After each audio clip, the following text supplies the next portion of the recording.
All right, Halloween ends. If I'm brutally honest, it's a bloody good job Halloween ended here, because it was honestly, I was so looking forward to this. I really was. But it was such a disappointment. It was one of the worst of 2022 I think I saw. If someone asked me to sum up Halloween Ends in a single sentence, well, you know me by now, if you've seen a lot of my reviews, I couldn't, it would be more of a dissertation. But I would sum it up by saying it's not about Laurie Strode, unfortunately, at all. It's about some random kid none of us have ever heard of. Michael Myers is barely in it. There's barely any kills. I couldn't bear it, basically. So, yeah. Let me get on to the positives, because there's a hell of a lot of negatives coming. So, firstly, the opening scene was a real shocker. I don't want to give too much away. Skip forward if you want. But it's basically, there's an older boy babysitting a younger boy, and the younger boy's a right little shithead. So he's running around, and the guy is chasing him, and then he locks the younger boy locks the older boy in the attic, and he's banging and trying to kick the door in. Little does he know, the little boy is on the other side of the door still. So he smashes, he's bashing against it, smashes through, bangs the kid in the face. Kid goes straight over the balcony and just drops 4 stories or something, and just the way he just thuds on the, it's horrible. It's grotesque and it's insane. But it's a decent, really decent opening for a film of this style. Okay, so so the opening, you've got a kill there, and it's a shocker. Good. Next positive would be the power transference, I call it. So basically, there's a scene where Corey, the lead character, unfortunately, the guy that I was talking about, he's played by Rowan Campbell. He basically he meets Michael Myers. He goes into a sewer, because that's where Michael's been living for the past 4 years. Probably important to note that this film takes place, I think, 4 years after the previous Halloween film. So he goes into the sewer, and there's a really good bit. It's quite intriguing where he and Michael are like face off, and they're both staring into each other's eyes. And as it's happening, the scene kind of melts into the previous opening scene where Corey had killed the little boy. So it's what it looks like from the viewer's point of view is Michael is actually staring into Corey's soul. And I was sitting there thinking, right, okay, is this actually finally explaining Michael Myers? Is he some sort of like demon who has like a psychic ability to look into people's souls and see where they are? I mean, it would certainly explain how he knows, where most of his victims are, apart from the ones he genuinely, just sort of wanders into the kitchen of and bludgeons. But is he able to actually see into this boy's soul? It was really, it was gripping. I was hooked. So that's really good. And there's another side to that would be, I think Michael Myers was kind of tired. I hate saying that because he's a fucking powerhouse of a character, but it was almost as if he was looking into Corey's soul and going, here you go, kid, take over. I'm fucked. He's completely he's beat, basically. So there's this whole thing. It opened up this sort of revelation. Is this whole thing starting where you finally find out who or what Michael Myers is? Looking into people's deep souls, power transference. I mean, Michael Myers. Side note, if I may, Michael Myers, the man is absolutely invincible. He's beyond immortal. I mean, no one can hurt him. All sorts of shit have been plunged into him. People have kicked it, not just kicked him, kicked the shit out of him. I didn't want to say shit again. But he's an absolute he's unbeatable. So I did wonder if there was any sort of alien type thing built in. I would have liked that if he was or maybe it'd be quite disappointing given the genre of most films nowadays. But if he was some sort of alien or a demon alien, that kind of thing. So yeah, alas, he's just a normal guy. And I say this with exasperation because that scene was fantastic. But yeah, it turns out he's just a guy well into his 60s, possibly 70s, who somehow manages to pull off a shed load of killings. I don't know how he does it. I mean, he's very old. He's a pensioner, but I don't know how he's managed to do it all throughout the films, let alone keep such rigid posture as he sort of moves around. Yeah, so he's just any other guy, a Paz. So this is where it leads me into the film's negatives. Let me roll on quickly. Right, so the negatives. The entire movie, basically, is a negative. It opens with Laurie Strode narrating the story. It's basically her entire history. So it's like her memoirs. She's sitting at a typewriter in her office in her little house, beginning this whole sort of autobiography type book where she's jotting everything down. In 1978, Michael Myers killed, because she's always whispering, isn't she? Michael Myers killed 3 people I knew and came after me.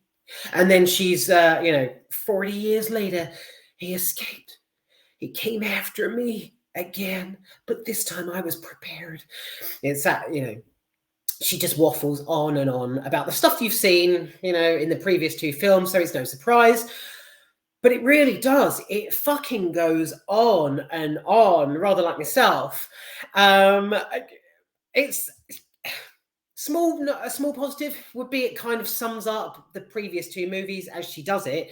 But at the same time, at this very early stage in the film, I knew something was up. The writing was different. I could feel it because I'm really into my Halloween films. I love them. So the writing was different. The action had really slowed down. We were basically getting a writer sort of relaying the beginning of her memoir in a somber manner that sort of it quashed any intense sort of power before it even began. And I feel sorry for Halloween fans, like diehard fans of the franchise, because this wasn't great. This was shit, basically. So yeah, there is, I think, I mean, it slows right down here. There's also an element of stupidity. I'll point this out. It's probably slightly irrelevant, but there's a scene where Laurie does actually come into contact with Michael Myers, and she's well, she's not actually well built. She's quite frail. A woman in her 60s. She actually manages to throw an entire refrigerator. Well, no, not an actual fridge freezer. So, a fucking huge kitchen staple. She manages to lift up and throw the entire thing on top of Michael Myers and pin him on the kitchen table when they come into contact. And I'm like, fucking hell, it's a little far-fetched, and it's gone off in this direction that it shouldn't have, and it was really, oh my god, okay, I'm gonna hurry up because presumably it was a packed fridge freezer, but for her to heave it right over, that just not possible. What the fuck? So moving on, I've got here the element of disappointment. So that scene, as mentioned just now, where Michael looks deep into Corey's soul, kind of thing. It was so disappointing in the sense that we were actually getting a sort of character development here, I think, like I wished, of him being, psychic and that power switch type thing.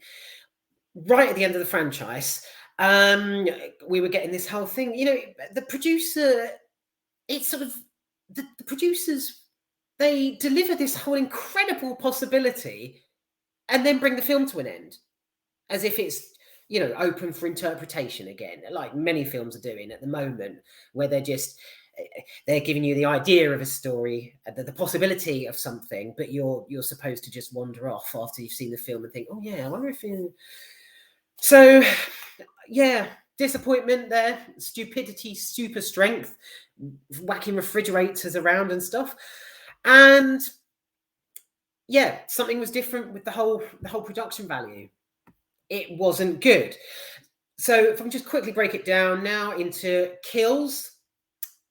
So if it's the familiar sort of violent confrontations you're looking for and juicy bludgeonings, as in the previous two films that have been brilliant, really, really good, don't. There's absolutely nothing here apart from the final few minutes. The evil intent isn't even there. It's terrible. The threat of Michael Myers barely exists. He's barely in frame. Nothing actually happens. Now, I'm being deadly serious here. Okay. Nothing at all happens for a good 80 minutes, as in 80 minutes of the film. Because he's hanging out in a sewer. I think the only action that you get in the entire film is the Michael and Laurie showdown, but that's right at the very end. So yeah, Michael Myers, unfortunately, he's barely in it. This entire film is about the new guy on the block, Corey. So yeah, it's not good.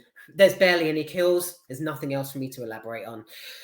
Characters. So Lindsay, played by Carl Richards, is back, albeit very briefly. I really enjoyed her part in the previous film, especially when Michael Myers, or one of the previous films, where Michael slammed her against the car, and there's the whole sort of reuniting of these two sort of characters, where she met him as a child and he sort of recognizes her and does the whole head thing. So Lindsay's back very briefly. I think she's wiping a bar down, because she works in a bar that Laurie goes in for a couple of drinks or something, but then she's gone. So yeah, right. Let me get on to Corey. Corey, played by Rowan Campbell. He's basically the guy who has the babysitting mishap, as it were, at the beginning of the film. He's been shunned by the locals, so he's he's classic sort of everybody with pitchforks outside his house type thing. His and Laurie's paths cross, I think at a gas station or something. And unfortunately, Laurie is like, you were responsible for a little boy's death. Come and meet my granddaughter. Granddaughter, you'll be a perfect match. That kind of thing. So, she sees like a lost soul in him, thinks she can set him up with Alison. So yeah, Alison's back, Andi Matichak, in case you didn't know. And yeah, Alison and Corey are introduced. Bam. Suddenly, the entire first, I think it's, oh my God, honestly, I think, yeah, it's got to be 80 to 90 minutes of Halloween Ends is basically, it becomes an episode of Dawson's fucking Creek. Seriously, both of them, because he works in like a scrapyard and he, does up his little motorbike that he finds and all the rest of it. He's introduced to Alison, and then as soon as you know it, she's on the back of his bike, and it's like, rev, rev, rev. She's got her arms around him. I'll run away for my love to be over. Dawson's Creek theme, and that is them just going whizzing around. I don't know. I was following an invisible map. It's very romantic. It's fucking boring, honestly. It's such a letdown. I mean, I think she even sticks her finger in his mouth at one point. Very, very loved up. But it's hideous. Halloween Ends becomes a rip-off spin-off of Dawson's Creek. Not only is it incredibly tedious, but it's almost sickening as well. Just watching these two teens on his motorbike whizzing around. I don't know what else to say. Honestly, guys, there's nothing else for me to say here. Michael Myers, as I mentioned, is barely in the movie, and he spends it all in a drain. I also, just a side note here, I couldn't, for the life of me, fathom how Michael had actually stayed alive. living in a sort of drain. I mean, I think I don't know. I don't know how he remained even remotely healthy enough to remain his killer strength. Yeah, if you know what I mean. I mean, surely a steady sort of diet of rats and leaves would have just finished him off, or at least given him hepatitis or something. It was so unbelievable. I mean, in the literal sense, unbelievable. I did not believe any of it. So, yeah, I mean, I can actually see. Yeah, I did jot down there. I can imagine like a GIF of him in a boiler suit, stood in the middle of McDonald's, sort of pointing at the like burger. You know, I'll have a burger, sort of thing. If he could talk. Oh, that's a point. Let me just quickly mention that. Does Michael actually talk? Do you hear him speak in this final film? Skip forward 30 seconds. No, unfortunately, he still doesn't utter a word. So he remains mute as fuck. Perhaps that's a good thing. Might be a positive, because again, we still don't know what the hell he sounds like. We only know how he moves and what he acts like, if you know what I mean. So let me also just... Oh no, I'm not going to skip forward. You can skip forward, because I'm getting to the bit now where does Michael Myers die? So give me a minute and a half. Skip. You know, you might want to skip forward that amount if you don't want to hear this. But yes, Michael Myers dies finally. So the kitchen scene at the end of the film isn't bad at all. I quite enjoyed it, where Laurie, super strength Laurie, in her little cape, you know, heaving the refrigerator around, she basically pins Michael on the kitchen table. And the events naturally lead up to him entering her house, where she's sort of hiding out, and she comes out, pins him on the table. But then there's this juicy bit where Alison also comes in. You don't think she's going to say you, but me, like presuming you would think.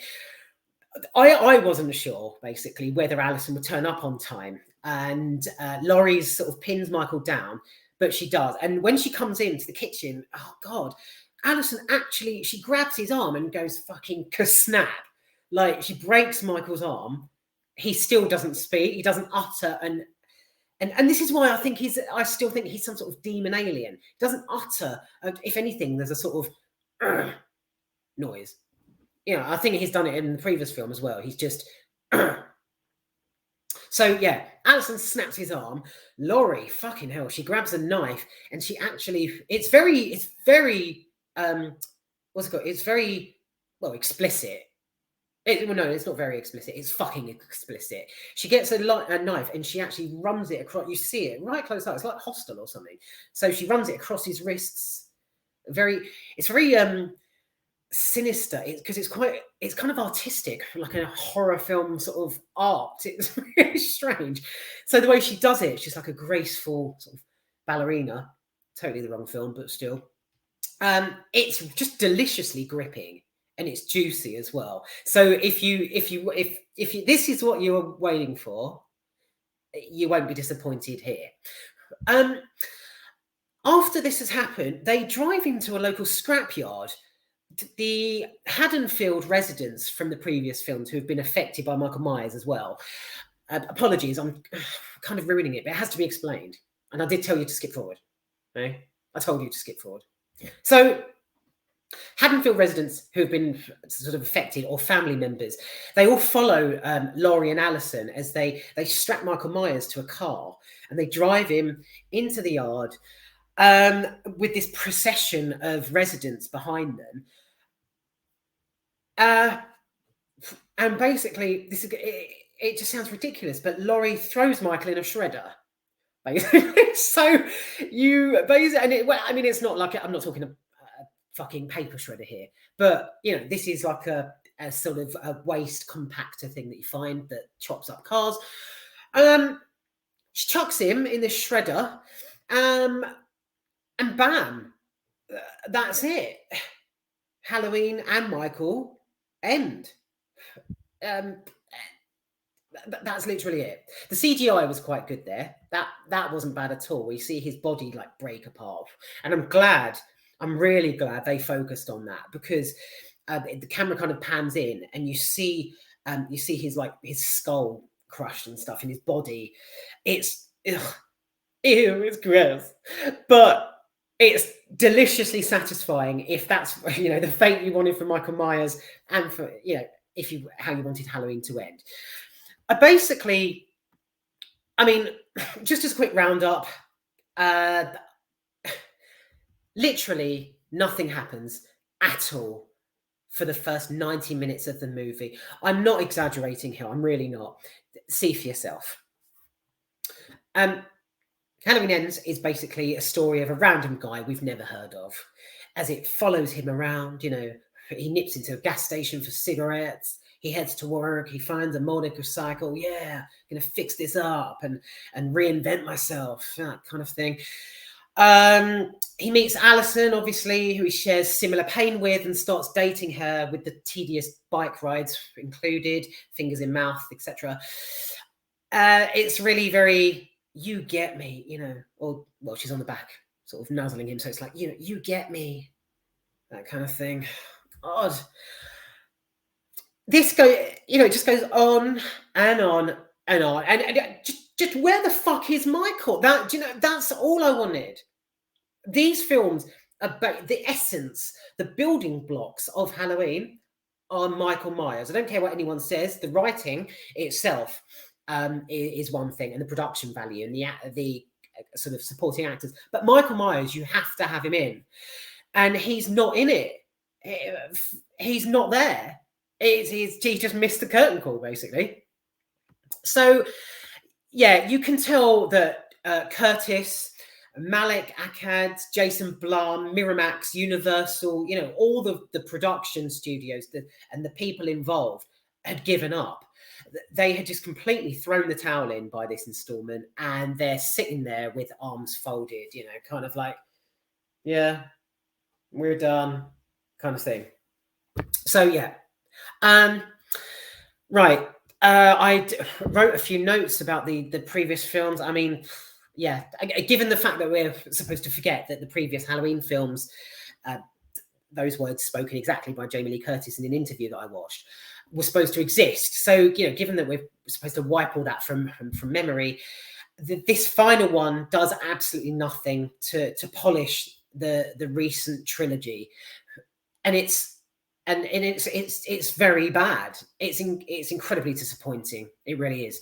So the two that have come before here, so the Halloween in 2018 and last year, they were fantastic. They really were. But personally, even though we're supposed to forget, I will never ever forget the franchise from the 1980s up until I think it was Halloween Resurrection in 2002. The Springboard film was so simplistic that it was superb. A bit ropey.